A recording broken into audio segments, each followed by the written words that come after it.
Amen. Amen. Aujourd'hui, nous allons exploiter un thème que Dieu m'a mis à cœur. J'ai essayé de fuir ce thème-là, mais ça m'a recollé toute la semaine et je suis resté dedans.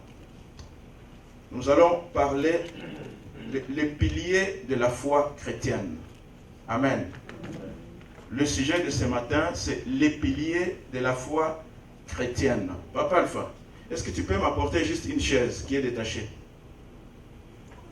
Et nous allons voir 4 piliers de la foi chrétienne. Et nous savons que les piliers, ce sont des colonnes qui supportent une charge. Et les piliers assurent la stabilité d'une structure. S'il n'y a pas de piliers dans une structure comme nous sommes là dans une maison, automatiquement la maison va tomber. Et je voudrais juste illustrer le thème. Nous avons cette chaise qui a 4 piliers. Amen. Amen. 1, 2, 3, 4. Viens m'aider. Kadima. Juste soulever ça dans le sens où je vais. Nous avons 4 pieds qui symbolisent 4 piliers. Lorsqu'on retire un pied et que la personne s'assoit, quelle sera sa condition? Va tomber? Et si on enlève un deuxième pied, la personne va tomber. Et si on enlève un troisième pied, on laisse juste un pied. Comment? Il n'y a plus? À moins d'être acrobate. Amen. Merci. Alors, il rentra dans le prétoire, appela Jésus et lui dit: es-tu le roi des Juifs? Jésus répondit: est-ce de toi-même que tu dis cela, ou d'autres te l'ont dit de moi? Pilate répondit: moi, suis-je juif? Ta nation et les principaux sacrificateurs t'ont livré à moi. Qu'as-tu fait? La réponse de Jésus: mon royaume n'est pas de ce monde, répondit Jésus. Si mon royaume était de ce monde, mes serviteurs auraient combattu pour moi afin que je ne fusse pas livré aux Juifs. Mais maintenant mon royaume n'est point d'ici-bas. Pilate lui dit: tu es donc roi? Jésus répondit: tu le dis, je suis roi. Je suis né et je suis venu dans le monde pour rendre témoignage à la vérité. Quiconque est de la vérité écoute ma voix. Quiconque est de la vérité écoute ma voix. Amen. Pilate lui dit: qu'est-ce que la vérité? Amen. Amen. Pilate s'est posé cette question: mais qu'est-ce que la vérité? Jésus dit que quiconque est de moi écoute la vérité. Mais Pilate dit: mais qu'est-ce que la vérité? Alléluia. Nous poursuivons un objectif très précis, c'est de provoquer la révolution spirituelle dans la vie des frères et sœurs pour élever notre standard d'enfants de Dieu. Qu'est-ce que la vérité? Pilate était perturbé. Pilate était complètement désemparé. Mais qu'est-ce que la vérité? Oh, la vérité, elle est simple. Jean chapitre 14, verset 6 déclare ceci. Jésus, pendant qu'il est en train d'exercer son ministère sur la terre des hommes, pendant qu'il est en train de proclamer les merveilles du royaume qui doivent racheter ceux qui sont captifs, Jésus déclare ceci: je suis le chemin, la vérité et la vie. Nul ne vient au Père que par moi. La vérité, c'est Jésus-Christ. Alléluia. La vérité est incarnée dans la personne de Jésus-Christ. C'est lui la vérité. Amen. C'est Jésus-Christ qui est la vérité. Parce que Jésus est la vérité. La parole déclare ceci: au commencement était la parole, et la parole était avec Dieu. Elle est venue chez les siens ne l'ont point reçue. mais à tous ceux qui l'ont reçu, il leur a donné le pouvoir de devenir enfants de Dieu. Nés non de la chair, ni de la chair, ni du sang, mais de la volonté du Père, nés de l'Esprit. C'est que lorsque nous naissons de l'Esprit, automatiquement nous sommes rattachés à la vérité et la vérité entre au-dedans de nous et nous devenons des produits de la vérité. Alléluia. Voilà pourquoi l'apôtre Paul pouvait déclarer que j'ai été crucifié avec Christ. Et si je vis, ce n'est plus moi qui vis, mais c'est Christ qui vit en moi. Or, si Christ vit en moi, c'est que moi-même je deviens une vérité. Et ma vie doit être caractérisée par la vérité. Alléluia. Bien-aimés, vous savez que ce qui mine la vie de chrétiens aujourd'hui, c'est le manque de la vérité. Ce qui mine la vie des couples aujourd'hui, c'est le manque de la vérité. Ce qui mine la vie de l'église, des églises locales aujourd'hui, c'est que la vérité a disparu. Les gens font semblant de vivre dans la vérité. Les gens font semblant d'incarner la vérité. Mais l'hypocrisie fait son chemin et chasse la vérité. Alléluia. Est-ce que ce matin, chacun de nous peut déclarer que si je vis, ce n'est plus Christ, ce n'est plus moi qui vis, mais c'est Christ qui vit en moi. Quand Christ vit en moi, je dois vivre dans la vérité. Peu importe le prix que cela me coûte, mais moi je dois marcher dans la vérité. Or, quand moi je marche dans la vérité, quand toi tu marches dans la vérité, ça produit la lumière, ça produit la vie. Ça appelle la présence de Dieu. Alléluia. Vous trouverez dans un couple, l'homme a son langage, la femme a son langage. Les enfants ont leur langage. Vous trouverez dans une assemblée locale, le pasteur a un langage, les diacres ont un langage, les anciens ont un langage, les choristes ont un langage. Or, si nous nous disons que nous sommes le corps de Christ et que nous avons crucifié nos corps à la croix de Golgotha et que Christ vit en nous, réellement nous devons vivre dans la vérité. Alléluia.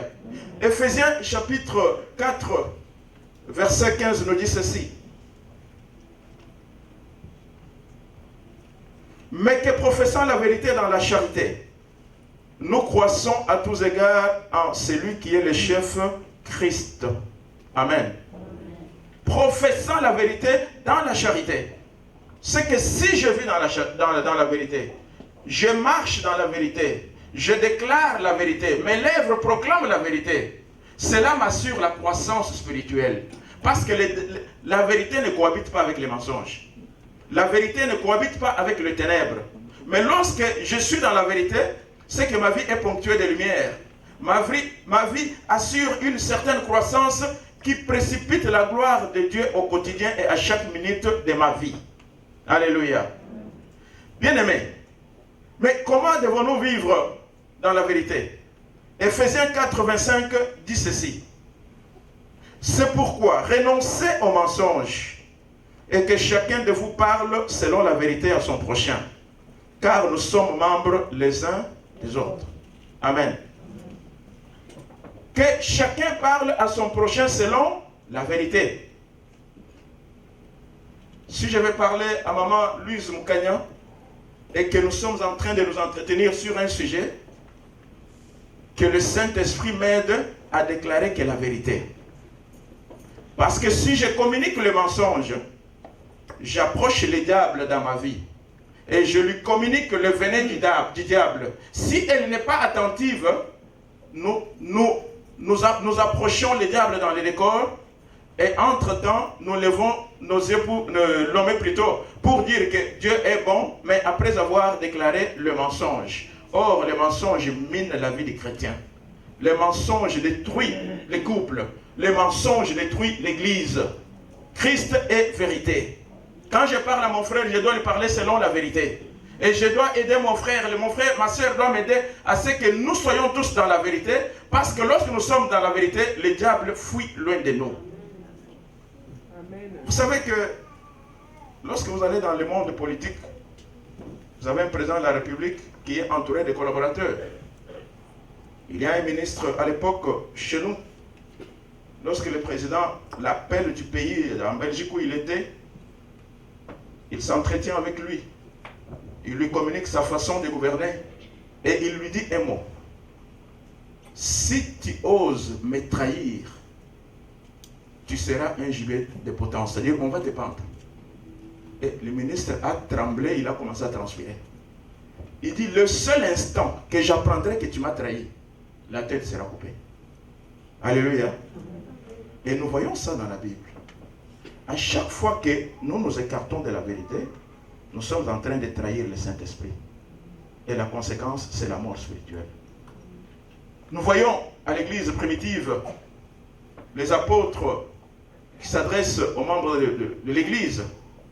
Les membres, chacun vend sa propriété et amène le prix de la maison aux pieds des apôtres. Qu'est-ce que nous constatons dans Acte 5? Ananias et Saphira vont vendre leur propriété, mais ils vont cacher une partie de la vente et ils vont amener une autre partie aux pieds des apôtres. Mais lorsque Pierre regarde Ananias, il s'entretient avec lui. Qu'est-ce qu'il lui dit? Pourquoi Satan a rempli ton cœur au point que tu mentes au Saint-Esprit? Mais il mentait à Pierre. En mentant à Pierre, il mentait au Saint-Esprit. À chaque fois que je mens à un frère, à chaque fois que je mens à une sœur, je mens au Saint-Esprit. À chaque fois que tu mens à un frère ou à une sœur, tu mens au Saint-Esprit. À chaque fois que tu mens à un mari ou à une épouse ou aux enfants ou au travail, tu ne mens pas à une personne, mais tu mens au Saint-Esprit. Parce que nous avons été scellés par le Saint-Esprit. Conséquence, Ananias est mort. Sa femme arrive. Elle embarque dans les mensonges du mari. Lorsque Pierre proclame une parole, Saphira est morte. Qu'est-ce qu'ils ont fait? Ils ont laissé même la partie qu'ils avaient cachée, mais ils sont morts. Bien-aimés, combien de fois nous mentons et combien de fois, lorsque le Seigneur promène seulement son regard, il constate que dans les assemblées, ce sont des morts qui sont là, au lieu d'être vivants. Mais une bonne nouvelle est que l'épître de Pierre nous demande d'être des pierres vivantes. Pierre vivante édifiée sur la pierre angulaire qui est Jésus-Christ, afin de construire une maison spirituelle qui offre des sacrifices agréables à notre Dieu.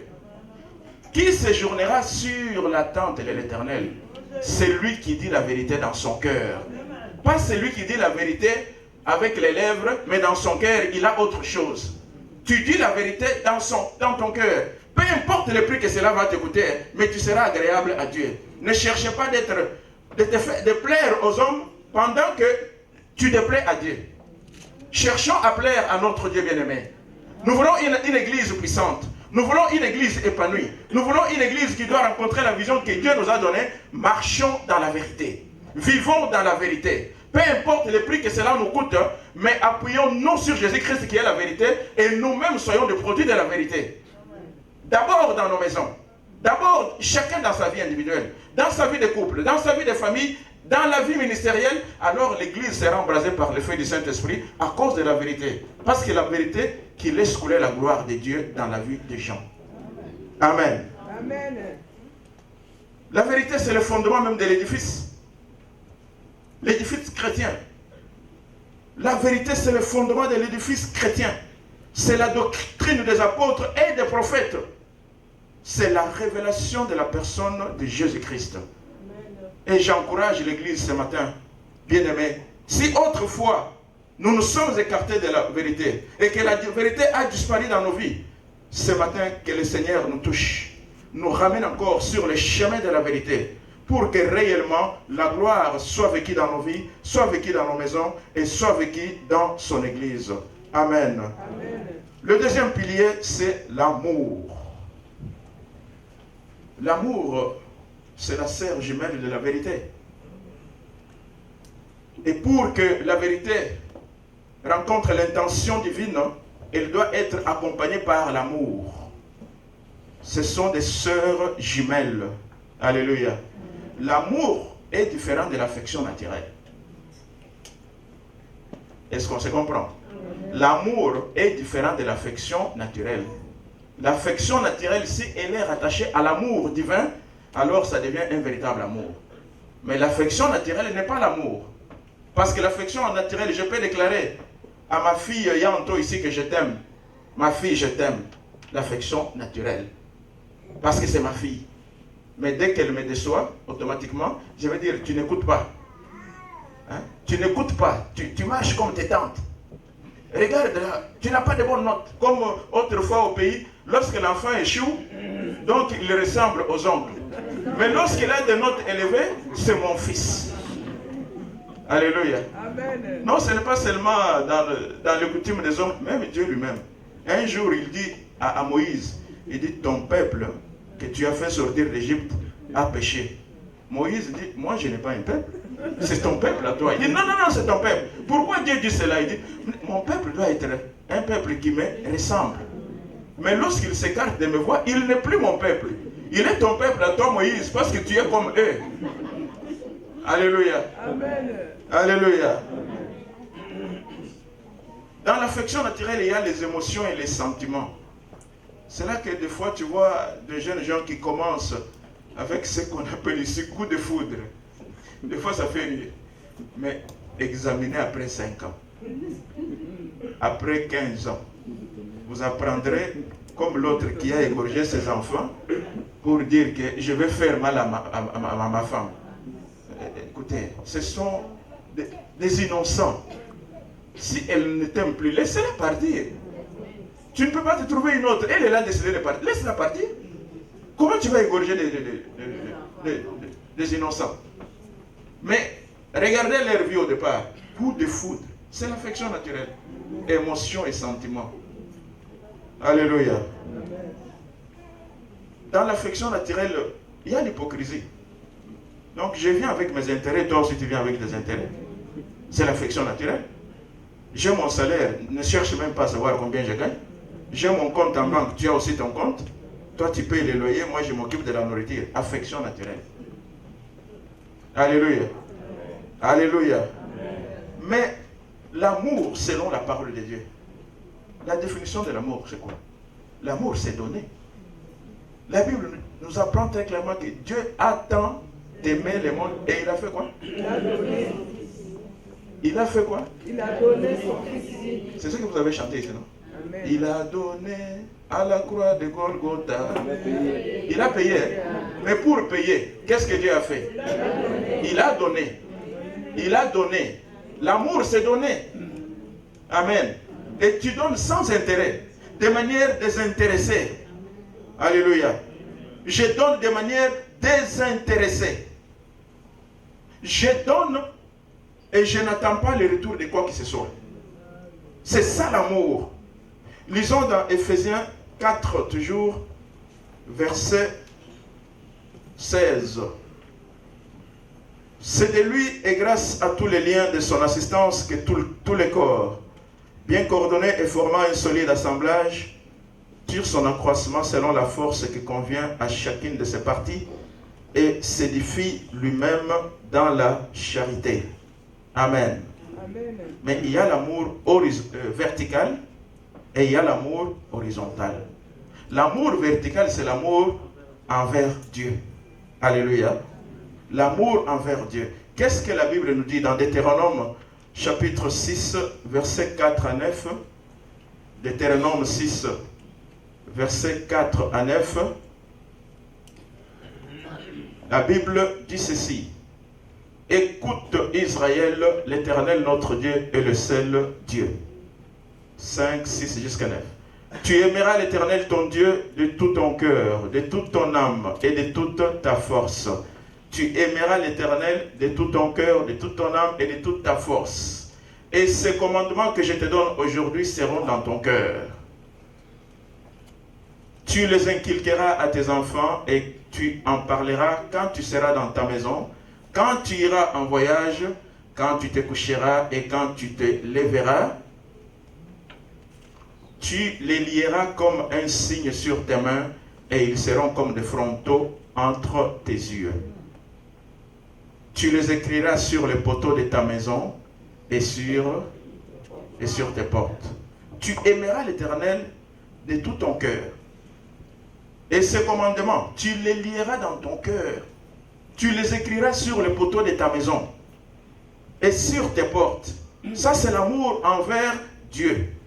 Et Jésus le spécifie encore dans Jean 14, verset 23. Jean 14, 23. Jésus dit ceci. Jésus lui répondit, si quelqu'un m'aime, il gardera ma parole.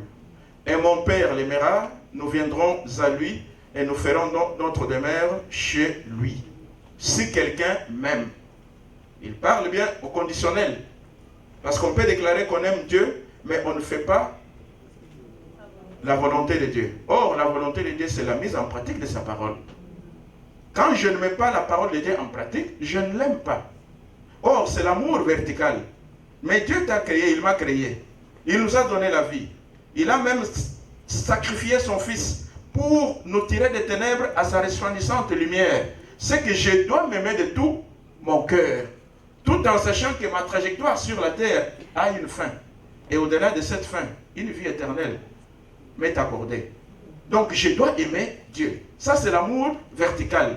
Je dois aimer Dieu plus que toute autre chose sur la terre des hommes. Je dois aimer Dieu plus que mon épouse, plus que mes enfants. Je dois aimer Dieu plus que n'importe qui, même s'il me donne des milliards, même si Bill Gates aujourd'hui m'appelle et me dit « Prends 2 milliards », je ne dois pas l'aimer plus que Dieu. C'est un commun des mortels qui doit passer, mais l'Éternel va vivre d'éternité en éternité. Et il va m'assurer la vie éternelle. Au nom de quoi un individu va me pousser, moi, Hubert Famba, de dire que laisse ton Dieu là, suis-moi. Non, je ne te suivrai pas. Au nom de quoi quelqu'un va venir et me pousser pour dire quitte l'assemblée, suis-moi. Mais je vais te suivre où? Qui es-tu pour que je puisse te suivre? Est-ce que toi tu as la vie? Tu es mort pour moi. L'Éternel est mort, Jésus-Christ est mort pour moi. Il m'a donné la vie. Je dois le suivre. Et pour que cette vie soit vécue de manière prodigieuse, de manière qui s'épanouit, mais je dois être dans une assemblée locale. Je ne dois pas être un touriste. Aujourd'hui, je suis sur Saint-Laurent. Demain, on me voit à Iberville. L'autre fois, on me voit à Lionel Groux. Mais touriste spirituel, tu ne vas pas croître. Tu es comme une plante. On sème aujourd'hui. La plante commence à pousser, on déterre la plante. Ici à Saint-Laurent, on va la planter à Lionel Groux. On met des engrais chimiques. Vous savez, les plantes qui poussent avec des engrais chimiques là ne sont plus des plantes naturelles. Il y a des chrétiens qui poussent avec des engrais chimiques. Ici, là-bas, non, bien aimé, c'est que tu n'as pas encore compris comment aimer Dieu. J'aime Dieu, j'applique sa parole dans ma vie. Peu importe ce que cela me coûte. Et pour que j'applique la parole, mais je dois être dans une assemblée locale. Et chaque assemblée locale a une vision. Alléluia. Chaque assemblée locale a une façon de fonctionner, mais qui se rattache toujours à Jésus-Christ qui est la pierre angulaire. Et l'amour horizontal. L'amour horizontal, c'est que je dois aimer ma fille Yada Dala comme je m'aime moi-même. Parce que c'est un membre de mon corps. Alléluia. Elle est peut-être le doigt et moi je suis le cou. Imaginez que j'ai un bouton ici au cou. Et le doigt me dit que non, je ne vais pas te gratter. Mais la démangeaison va continuer pendant toute la nuit, je vais pleurer. Je peux résister au point que je vais commencer à pleurer parce que le doigt refuse de me gratter. Alléluia. Jean chapitre 13, verset 34 à 35. Sur l'amour horizontal. Je vous donne un commandement nouveau. Pourquoi il est nouveau? Parce que dans l'ancien commandement disait, aimez ceux qui vous aiment, haïssez ceux qui vous haïssent. Amen. C'était comme ça dans la loi de Moïse. Mais Jésus vient révolutionner les choses. Il dit, je vous donne un nouveau commandement. Aimez-vous les uns les autres. Comme je vous ai aimé, vous aussi aimez-vous les uns les autres. Alléluia. Si toi tu ne m'aimes pas comme tu t'aimes, alors tu es un menteur. Si moi je ne t'aime pas comme moi-même je m'aime, alors je suis menteur, bien-aimé. Ne faisons pas la façade. Amen. Quand je t'aime, mais je dois te supporter avec toutes tes faiblesses. Parce que je sais que tu n'es pas parfait. Moi je ne suis pas parfait. Quand je t'aime, mais je ne vais pas rapporter de mauvaises choses sur toi. Quand je t'aime, mais je ne vais pas te traiter d'un malade mental. Quand je t'aime, au nom de quoi je vais me dire sur toi? L'amour couvre la multitude des péchés. Quand je t'aime et que tu es dans une faiblesse, je dois t'aider à sortir de cette faiblesse-là. Alléluia. Et nous voyons la démonstration de l'amour dans 1 Corinthiens chapitre 13, à partir du verset 4 à 8. Ça, c'est la démonstration de l'amour. 1 Corinthiens chapitre 13, 4 à 8 dit ceci. L'amour, ou ici, dans cette version, on dit la charité est quoi? Mais pourquoi tu es pressé? Pourquoi tu es pressé de me traiter voleur? Si réellement je suis voleur. Mais Jésus est venu pour les voleurs.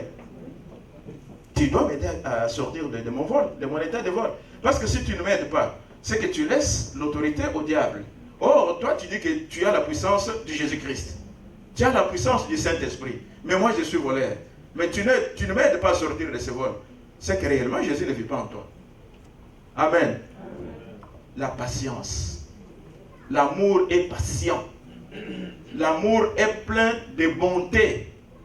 Quand on dit que Dieu est bon là, ça veut dire quoi? Ça veut dire qu'il nous fait du bien. Quand on dit que l'amour est plein de bonté, c'est que quand je dis que je suis bon, c'est que je dois te faire du bien. Je ne te fais pas du mal. Quand je te fais du mal, c'est que la bonté s'est écartée. Et là, Dieu disparaît dans le corps. L'amour est patient. Combien de femmes ont mis les hommes dehors, faute de patience?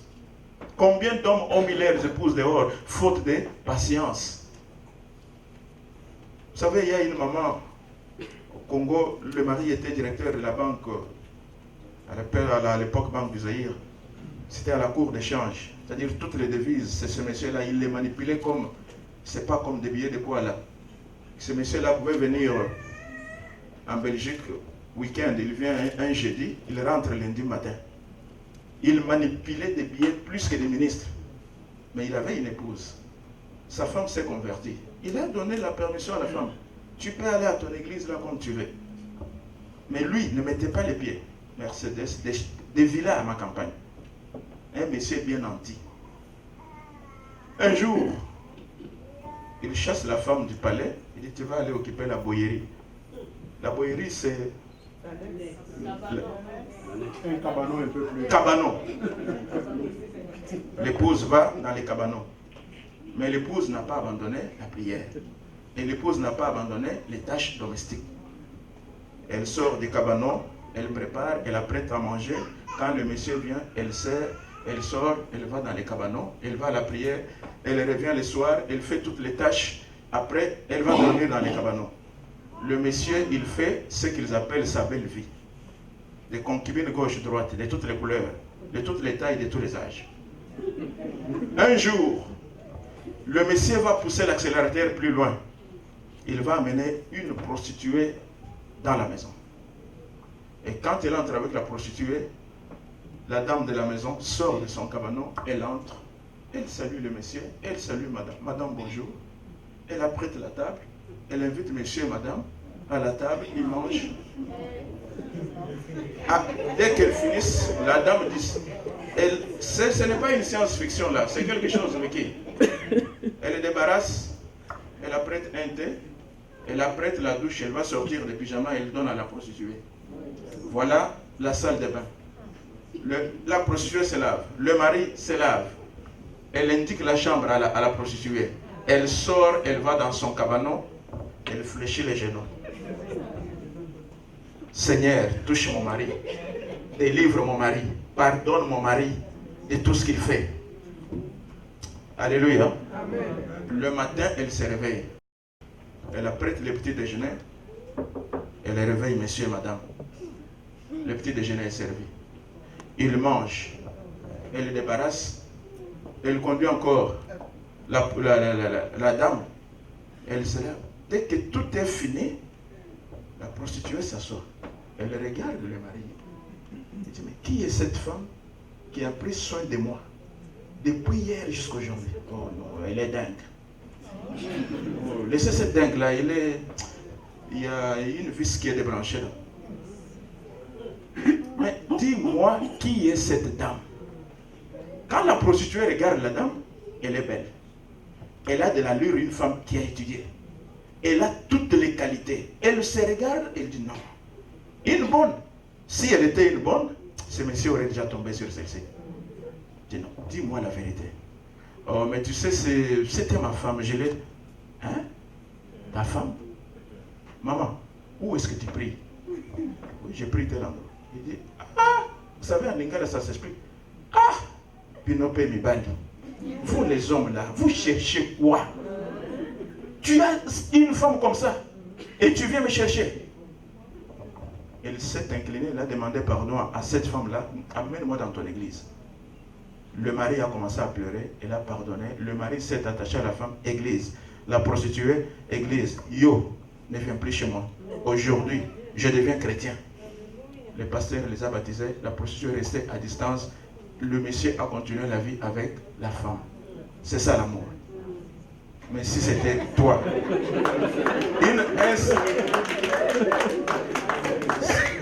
si vous suivez la liste, dit que l'amour pardonne tout. L'amour ne tarit jamais. Voilà l'exemple. L'amour ne tarit jamais. Alléluia. L'homme s'est converti. Quand moi j'ai quitté le Congo, l'homme était devenu même diacre dans l'assemblée. Amen. Yada. Si c'était toi. Mais si mon destin là se retrouverait à Gonaïve. Alléluia. Amen. Amen. Non, l'amour. J'encourage l'Église ce matin que nous puissions vivre cet amour-là, de pardonner tout.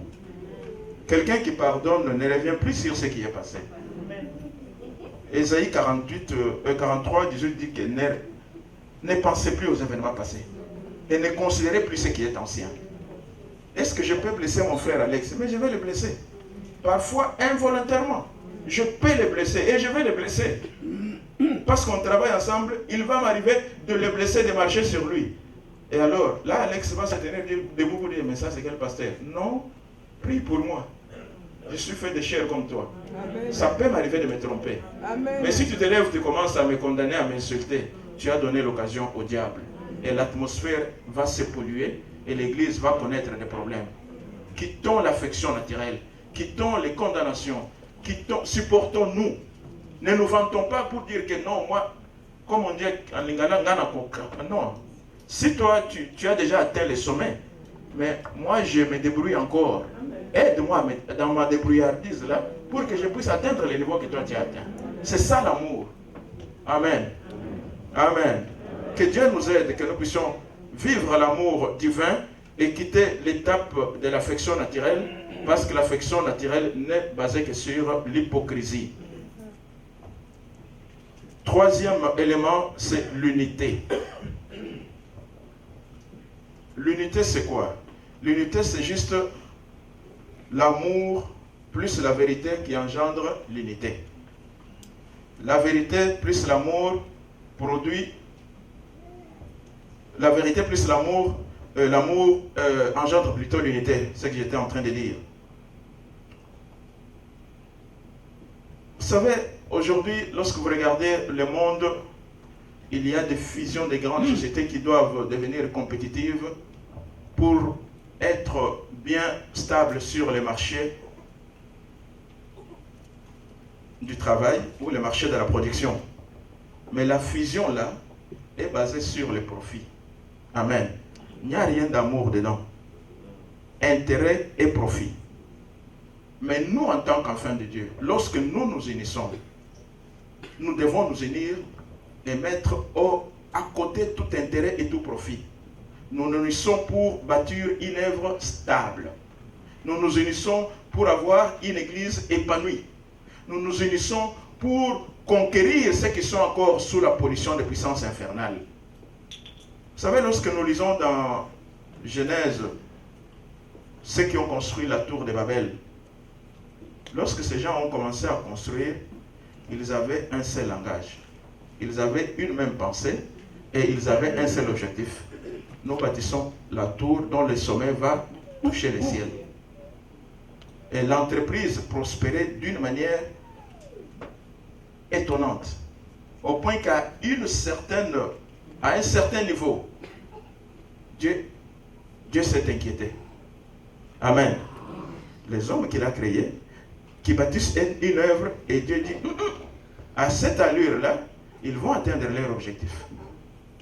Et ils vont se glorifier. Un esprit d'égarement vient foudroyer ces gens. Ils se retrouvent plusieurs langues. C'est là que vous trouvez les Basingombe, les Mantandu, les Chinois, les Bamileke, les Boulous, vous trouvez les Malinké, tous ces gens-là. Un désordre au point que lorsque un parle Malinké, celui-là parle Songé, ils ne s'entendent pas. Conclusion, l'œuvre a été réduite à néant. Amen. Il y a eu la confusion. Mais nous, en tant qu'enfants de Dieu, je ne vais pas entrer dans les détails de l'unité des liens, de l'unité de la foi. Pasteur Badi avait bien enseigné cela. Ce que Dieu nous demande, c'est d'être unis. Parce que Jésus-Christ, lorsque vous lisez l'évangile selon Jean, il dit que comme moi et toi nous sommes un, que eux aussi soient un. L'unité des pensées. Quelle est cette pensée qui doit trotter en moi? Mais c'est Jésus-Christ crucifié. Si toi, la pensée de Jésus-Christ crucifié, ressuscité, trotte dans ta pensée, trotte dans ma pensée, nous sommes unis. Alléluia. Amen. Et que lorsque nous tous nous rattachons dans la marche de l'Église avec le seul objectif d'atteindre la vision que Dieu nous a donnée, dans cette même unité par rapport aux objectifs qui sont définis par l'Église, alors nous allons atteindre la vision.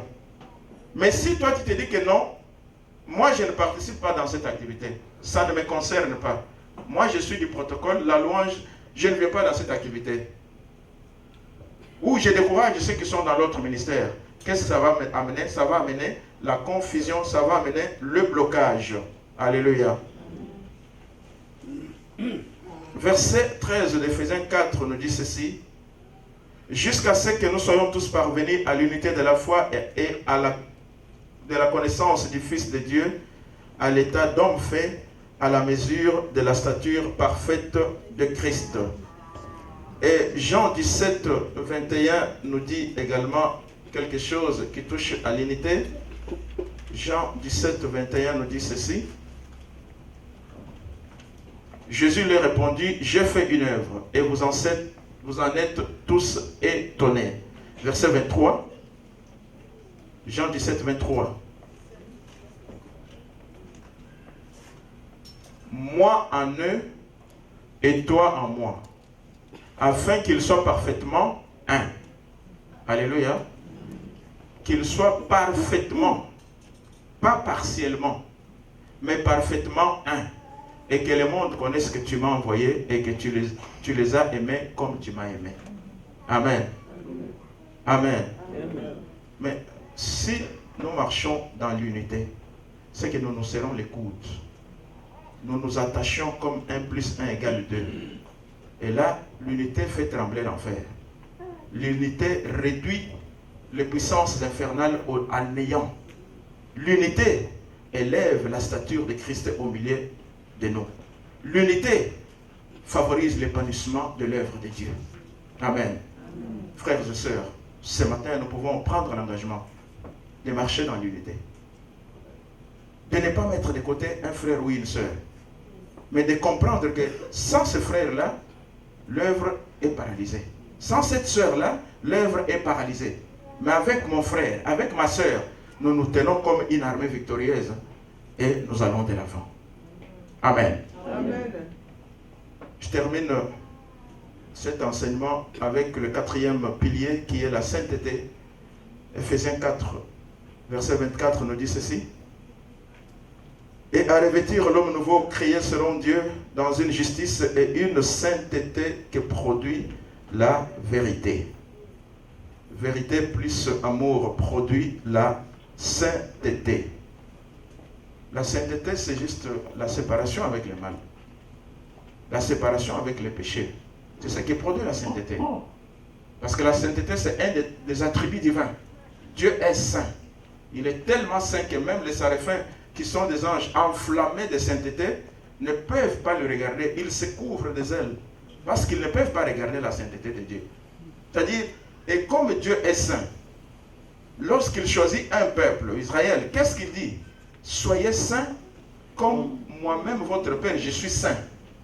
Il ne dit pas que c'est un commandement, c'est un impératif, c'est une obligation. Tu es obligé de vivre dans la sainteté. Moi, je suis obligé de vivre dans la sainteté. C'est la sainteté qui approche la présence de Dieu parce que Dieu est saint. Nous devons nous séparer du péché. C'est le péché qui bloque la sainteté. Et la sainteté, c'est une consécration pour un usage exclusif. Je ne peux pas servir Dieu tout en m'éloignant de la sainteté, bien aimé. Non, ça ne marchera pas. Les gens vont me voir en train de servir, mais si je n'ai pas une vie de sainteté, c'est une peine perdue. Ça n'approche pas la présence de Dieu, ça chasse la présence de Dieu. Alléluia. La sainteté, c'est une marque distinctive de ceux qui servent l'Éternel. C'est notre marque déposée. C'est-à-dire, quand un païen me voit, ma présence répand l'odeur de la connaissance de Christ. C'est-à-dire, en principe, bien aimé, un chrétien, lorsque tu débarques quelque part, ta présence là doit répandre l'odeur de la connaissance de Christ. C'est-à-dire, tu produis une sainteté telle que tu ne parles même pas. Mais les gens qui sont à ton travail, juste ta présence, remarquent que non, ça c'est une personne extraordinaire. Amen. Dans la famille, on dit non, on l'a connu. Mais il n'est plus ce que nous l'avons connu. Il a changé. C'est l'œuvre de la sainteté. C'est pourquoi Jésus parle que Père, sanctifie-les par ta parole. La parole sanctifie. Amen. Amen. Église, l'arche de Dieu, est-ce qu'aujourd'hui, ce matin, nous pouvons prendre l'engagement chacun de mener une vie de sainteté?